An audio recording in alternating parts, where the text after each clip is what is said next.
ചാച്ചാജിയുടെ ഓർമ്മ ദിനത്തിൽ രാജ്യം ഇന്ന് ശിശുദിനം ആഘോഷിക്കുന്നു. ഇന്ത്യയുടെ പ്രഥമ പ്രധാനമന്ത്രിയായിരുന്ന പണ്ഡിറ്റ് ജവഹർലാൽ നെഹ്റുവിന്റെ 136ാം ജന്മദിനമായ നവംബർ 14 രാജ്യം വിവിധ പരിപാടികളോടെയാണ് ആഘോഷിക്കുന്നത്. നെഹ്റുവിന്റെ സംഭാവനകൾ ഓർക്കാനും ആദരിക്കാനും സ്കൂളുകളും സംഘടനകളും ഈ ദിവസം തെരഞ്ഞെടുക്കുന്നു. ഉത്തർപ്രദേശിലെ അലഹാബാദിൽ 1889 നവംബർ 14 ജവഹർലാൽ നെഹ്റു ജനിച്ചത്. ഇന്നത്തെ കുട്ടികളാണ് നാളത്തെ ഇന്ത്യയെ സൃഷ്ടിക്കുന്നത്.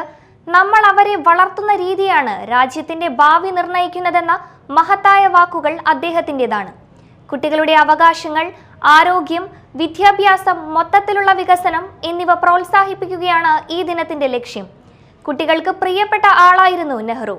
അദ്ദേഹത്തിന്റെ സംഭാവനകൾ ഓർക്കാനും ആദരിക്കാനും സ്കൂളുകളും സംഘടനകളും ഈ ദിവസം തെരഞ്ഞെടുക്കുന്നു. ആഘോഷങ്ങളുടെ ഭാഗമായി Mala Snehagiri holy child central സ്കൂളിൽ ശിശുദിനാഘോഷം നടത്തി. പ്രിൻസിപ്പാൾ സിസ്റ്റർ ലിജോ ഉദ്ഘാടനം ചെയ്തു.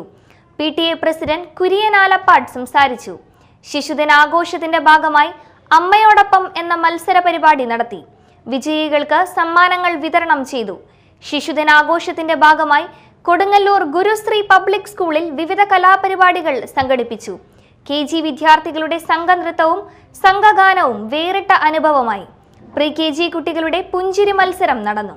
മലയാളം അധ്യാപികയായ രോഹിണി ശിശുദിനത്തിന്റെ പ്രാധാന്യത്തെക്കുറിച്ച് സംസാരിച്ചു. Staff secretary Sumam VP, convener Mayashita, Sukanya, Pooja, Athira തുടങ്ങിയവർ പരിപാടികൾക്ക് നേതൃത്വം നൽകി. പുത്തംചിറ കൊമ്പത്തുകടവ് ചൈതന്യ അങ്കണവാടിയിൽ ശിശുദിനം ആഘോഷിച്ചു. ആഘോഷത്തിന്റെ ഭാഗമായി റാലി സംഘടിപ്പിച്ചു. അങ്കണവാടി ജീവനക്കാരായ ശ്രീദേവി ഉണ്ണി, MG സിനി എന്നിവർ നേതൃത്വം നൽകി. News desk, media time.